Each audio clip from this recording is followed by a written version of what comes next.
Bismillahirrahmanirrahim. Bahkan tahukah Anda kawan-kawan? Maaf, di antara mereka bahkan ada yang dimasukkan ke dalam neraka Jahannam lebih duluan dibandingkan orang kafir. Masya Allah. Lebih duluan dibanding orang kafir. Ya, dan namanya pun khusus oleh Allah. Ya, diberikan nama bahkan sebelum dia meninggal. Kalau dia tidak mau bertobat. Ya, disebut dengan kalimat munafik. Munafik. Tayyib. Jamaknya munafikun atau munafiqin. Quran surah keempat An-Nisa ayat 140. Posisi paling kiri sebelah bawah. Waqad nazzala 'alaikum fil kitabi. Telah tetap ketentuan di dalam Al-Qur'an. An idza sami'tum ayatillahi yukfaru biha. Kalau Anda mendengar ada orang bicara tentang ayat-ayat Allah tapi mengingkarinya. Wa yustahza'u biha, atau minimal mengolok-ngolok. Ya, sudah ada firman Allah jelas, sudah ada kalimat-kalimat Rasul jelas, tiba-tiba ada yang mengingkari, ada yang mengolok-ngolok, ada yang mencela, Masya Allah. Ada yang menganggap itu hal yang biasa, ada yang macam-macam luar biasa. Apa yang terjadi? Kata Quran, selama dia masih punya peluang, fala taqudu ma'ahum. Sadarkan dia dengan cara isolasi dia. Jangan respon dia, jangan baca bukunya, jangan lihat tayangannya. Tinggalkan oleh orang-orang beriman supaya dia sadar bahwa dengan itu perbuatan dia keliru. Hatta yakhudhu fi haditsin ghairi, sampai dia sadar kembali kepada ketentuan yang benar. Ini Masya Allah, saking sayangnya Allah kepada golongan orang-orang ini. Dan kita pun dilarang untuk mencela dulu. Dilarang, ajak dia kepada kebaikan, tunjukkan. Caranya apa? Karena ada golongan-golongan yang sudah nggak bisa dinasihati, Pak. Susah. Ada orang-orang tertentu yang saat antum nasihati malah balik marah-marah. Ladzina kafaru sawa'un 'alaihim a anzartahum am lam tunzirhum la. Masya Allah. Kafar itu bukan, diantara maknanya bukan hanya orang kafir, ya, yang non muslim, bukan. Tapi juga menunjuk kepada orang-orang yang mengaku muslim tapi perbuatannya banyak menyimpang seperti orang kafir. Dia muslim tapi nggak mau sholat. Dia muslim tapi menolak Al-Quran misalnya. Ya. Maksudnya tidak mengambil keseluruhan dari nilai-nilai Al-Quran. Dia muslim tapi misalnya, mohon maaf, mengecilkan nilai-nilai Islam. Macam-macam bentuknya. Masya Allah.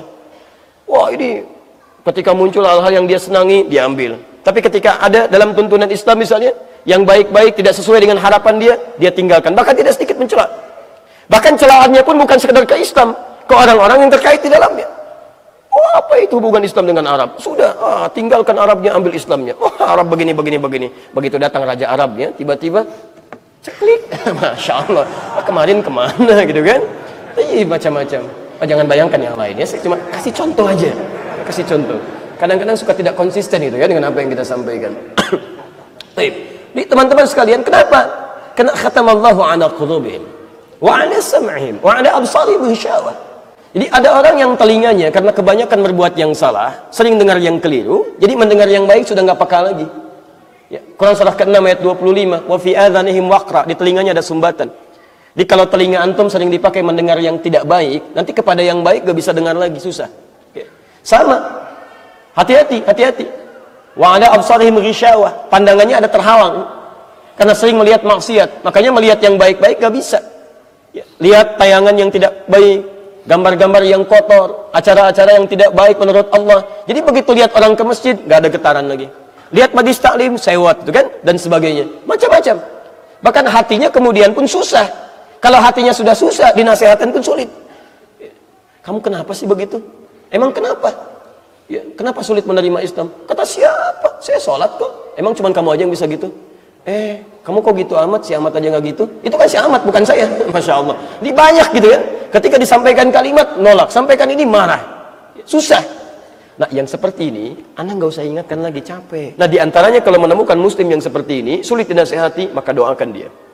Doakan pada yang baik. Tapi kalau dia tidak mau berubah, bahkan dengan doa, perhatikan kalimatnya. Maaf ya.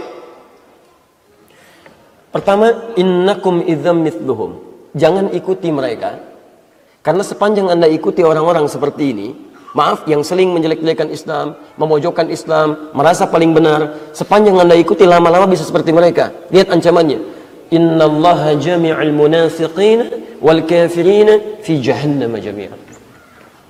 Innallaha jami'al munafiqin. Pertama, Allah menyebut mereka dengan nama khusus sebelum mereka dimasukkan ke neraka kalau tidak bertobat.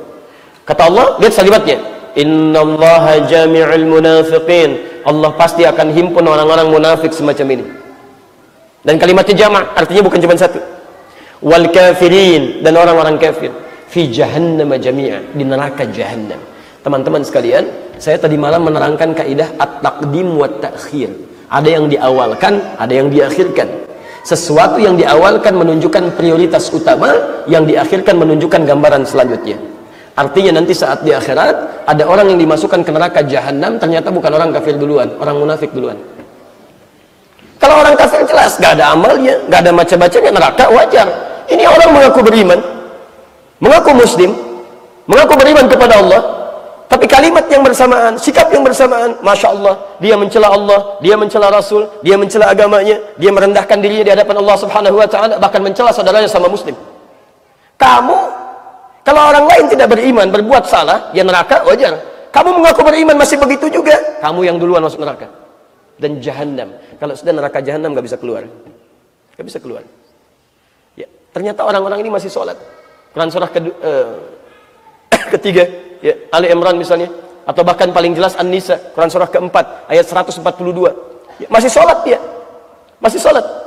Ya, maaf, innal munafiqina yukhadi'una Allah wa huwa khadi'uhum wa idza qamu ila sholati qamu kusala. Orang ini sholat. Abdullah bin Ubay bin Salul, bahkan kalau Nabi sholat dia saf paling depan, di belakang Nabi persis. Ini Rasulullah sallallahu alaihi wasallam, di belakangnya Abdullah bin Ubay bin Salul. Tapi Masya Allah, setelah selesai sholat, keluar Nabi, keluar umat Islam, tiba-tiba keluar kalimat provokasinya. Muhammad cuma cari perhatian saja, ingin mencah belah kita yang tadinya sudah punya suku. Terus keluar kalimat, tidak sadar bahwa kalimatnya menggugurkan amalan-amalan yang barusan dia kerjakan. Ketika masjid sudah mulai ramai, ya Rasulullah, kita bangun masjid yang lain saja, supaya terpecah konsentrasi ini dan masing-masing bisa ibadah dengan baik. Disetujui oleh Nabi. Begitu dibangun masjidnya, Muhammad punya markas, kita pun punya markas di sini. Tidak sadar apa yang dia lakukan menggugurkan amalan-amalan dan menghadirkan dosa. Akhirnya apa? Bahkan Allah Subhanahu wa ta'ala menurunkan ayat khusus seperti orang-orang ini. Allah Subhanahu wa ta'ala menurunkan ayat khusus mengecam orang-orang seperti ini. Quran surah 9 ayat 84. Masya Allah. Bahkan jangan salatkan, jangan berdiri depan kuburnya. La tusalli ala ahadim minhum mata abada wa la taqum ala qabri.